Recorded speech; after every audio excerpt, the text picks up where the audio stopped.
How is the freedom to choose hell not freedom in a Christian sense?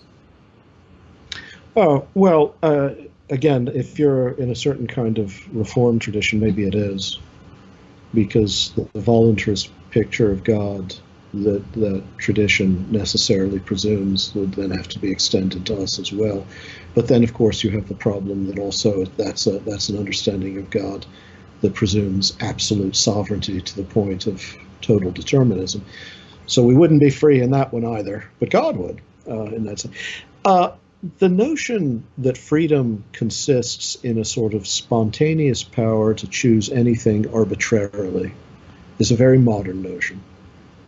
It's not, again, logically coherent, because we know just from our own experience of choice that that everything we do is done towards an end, whether it's one we clearly conceive or don't, and that beyond every limited object of the will, there's a more general object of the will that we're always pursuing, the good, happiness, whatever.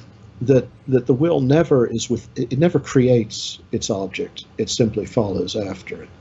Which means that the will can never, the employment of the will, if it's truly to be free, can never be severed from intellect, as a knowledge of what it is you're seeking. You have to ask yourself, who's more free? The person who knows what it is that he's seeking, or the person who doesn't? You know, the classical understanding of freedom was not simply an empty power to choose. That would mean that indeed the serial killer is just as free as the saint. Mm-hmm. It has always been that what makes us free, the truth. And the truth shall make you free. I mean, one has to unpack that. What makes us free is actually the fulfillment of our nature without constraint, whether those are external or internal constraints. External constraints are easy to imagine, but also internal constraints such as ignorance or perverse longing. A true understanding of Christian freedom is one in which choice might ultimately be understood as disappearing. We're free because we've achieved that union with God in which all that we will is all that in nature we are, which is to be loved by God and to love God in himself and in those whom he has created.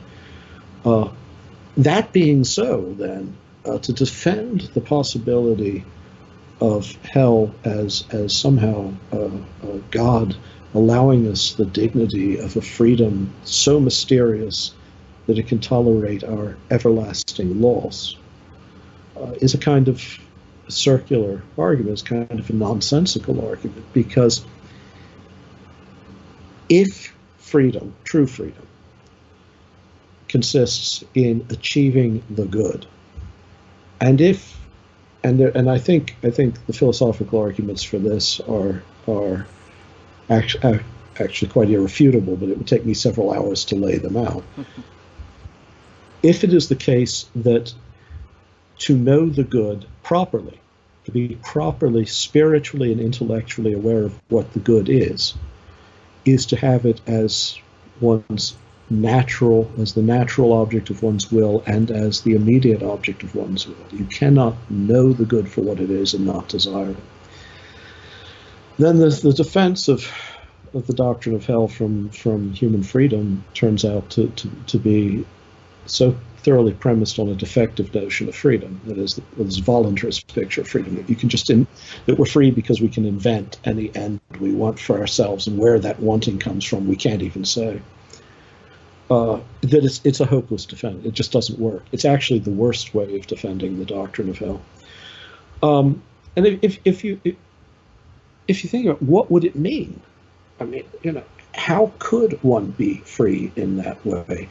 If freedom were so spontaneous that it could choose an end that is not actually the objective good, but could just, or what one mistakes for an objective good for oneself, but could just choose in despite of one's knowledge of the good, then that would be no more free than a volcanic eruption. It would be so purely spontaneous, it would be so purely irrational, that it would be like a neurological agitation. It wouldn't actually be an act of either intellect or will.